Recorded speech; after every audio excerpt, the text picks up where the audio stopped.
Hello friends, बहुत बड़ी खबर सहारा मैनेजमेंट की तरफ से निकल कर आ रही है।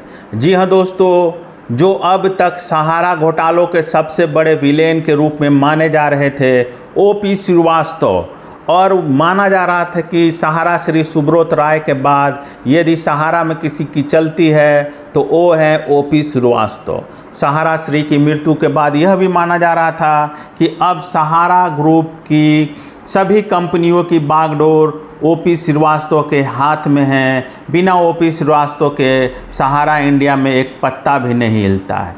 अब ओपी श्रीवास्तव ने अपनी इन सभी जिम्मेवारियों से पल्ला झाड़ लिया है। जी हाँ दोस्तों, एक पत्र उनके नाम से सहारा इंडिया के लेटर पैड पर जारी हुआ है, जिसमें ओपी श्रीवास्तव ने कहा है, लिखा है कि अब मैं सहारा इंडिया की समस्त जिम्मेवारियों से अपने आप को मुक्त करता हूँ।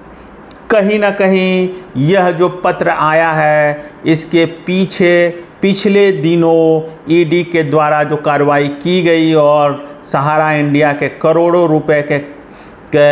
रुपए जब्त हुए, साथ ही साथ 24,000 करोड़ रुपए का जो घोटाला हुआ था उसकी जांच की शुरुआत हो गई। उसकी कड़ी से जोड़ कर देखा जा रहा है। साथ ही साथ लखनऊ में सहारा शहर का जो लीज रद्द किया गया है बीजेपी सरकार के द्वारा, उससे भी कहीं ना कहीं ओपी श्रीवास्तव आहत दिख रहे हैं और कहीं ना कहीं मान रहे हैं कि अब सहारा इंडिया को बचाया नहीं जा सकता है।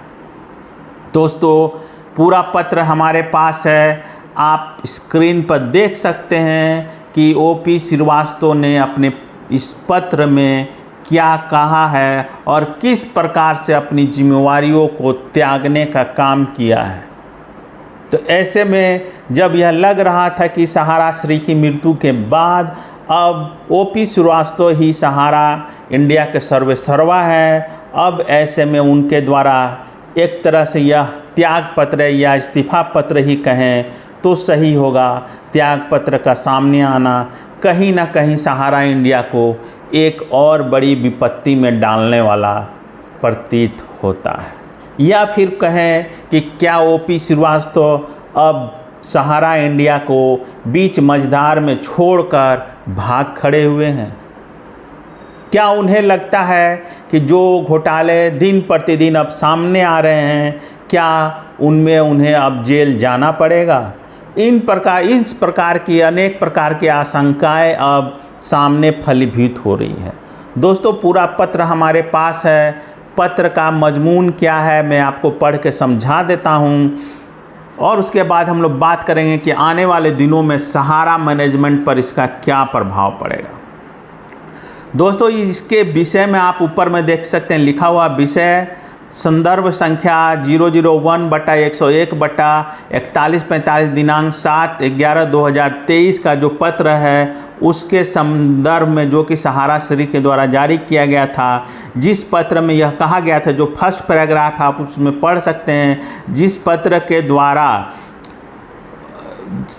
ओपी श्रीवास्तव जी को वैधानिक रूप से पावर दिया गया था सहारा इंडिया का दैनिक जो डेली कार्य होते हैं, चाहे कुछ पावर अथॉरिटी दिया गया था सहारा श्री के द्वारा, उस पत्र के द्वारा, जिसका उन्होंने साफ साफ लिखा है कि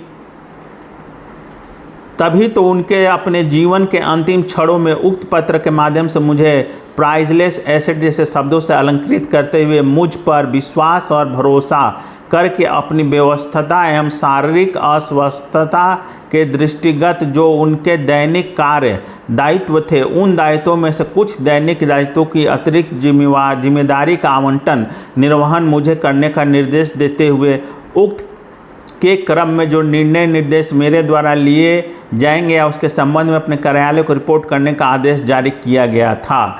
मतलब कहना है कि जो पत्र ऊपर में लेटर नंबर लिखा गया उसके द्वारा सहारा श्री ने इन्हें कुछ पावर दिए थे जो कि सहारा इंडिया से संबंधित थे, कि कुछ कार्यों को करने की उन्हें पावर दिया गया था। और उसके बाद उन्होंने लिखा है कि चूँकि अब सहारा श्री इस दुनिया में नहीं है और इस स्थिति में उनके द्वारा दिनांक नीचे आप देख सकते हैं पत्रांक इतना के माध्यम से दिनांक 12/11/2023 को प्रदत्त की गई अतिरिक्त जिम्मेवारी के निर्वहन के आदेश का अब उनकी अनुपस्थिति में अनुपालन किए जाने का कोई औचित्य नहीं रह गया है तथा इस कारण से उक्त आदेश स्वतः निष्प्रभावी हो गया है। परंतु संस्था के वरिष्ठ एवं जिम्मेदार जनों को मैं यह विश्वास दिलाता हूं कि यदि संस्था हित में मेरी सलाह के लिए कोई भी वरिष्ठ जो भी विषय लाएगा उस पर निश्चित रूप से पूर्व की भांति यथोचित दिशा व सलाह अवश्य प्रदान करता रहूँगा। वर्तमान में जब पूजनीय सहारा श्री सशरीर हम सबके बीच नहीं है तो संस्था में कार्यरत हम सभी वरिष्ठगण का यह कर्तव्य है कि हम सभी वरिष्ठ कार्यकर्तागण पूर्ण निष्ठा एवं समर्पण के साथ संस्था में जिम्मेदारियों का निर्वहन करें। यही उनके प्रति हम सभी की सच्ची श्रद्धांजलि होगी। ओपी श्रीवास्तव।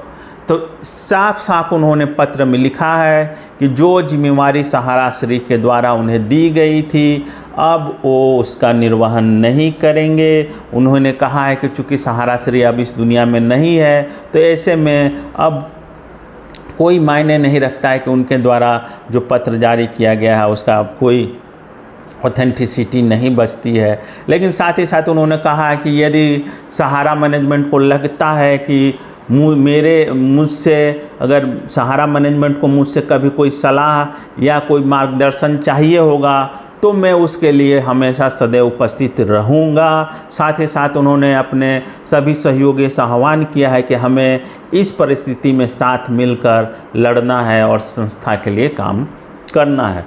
तो एक तरह से यह रेजिग्नेशन ही शो करता है अपने कर्तव्यों का, अपने दायित्वों से एक तरह से उनका इस्तीफ़ा ही दिया जाना ये माना जाएगा। इस्तीफ़ा ही पत्र है कि अब मैं डायरेक्टली अब सहारा के साथ नहीं जुड़ा हूँ, सहारा के निर्णयों में मेरा अब कोई हिस्सा नहीं होगा, हालांकि मैं एक मार्गदर्शक के रूप में काम करता रहूँगा। इस पत्र के रूप में यही सामने आता। अब ऐसे में यह सवाल उठता है कि क्या सहारा इंडिया अब पूरी तरह से डूब चुका है, क्योंकि माना जा रहा था कि सहारा इंडिया के सुब्रत राय के बाद ओपी श्रीवास्तव ही एक ऐसी कड़ी थे जो सहारा इंडिया को बचाने का काम कर रहे थे या फिर वर्तमान में सहारा इंडिया को चलाने का काम कर रहे थे।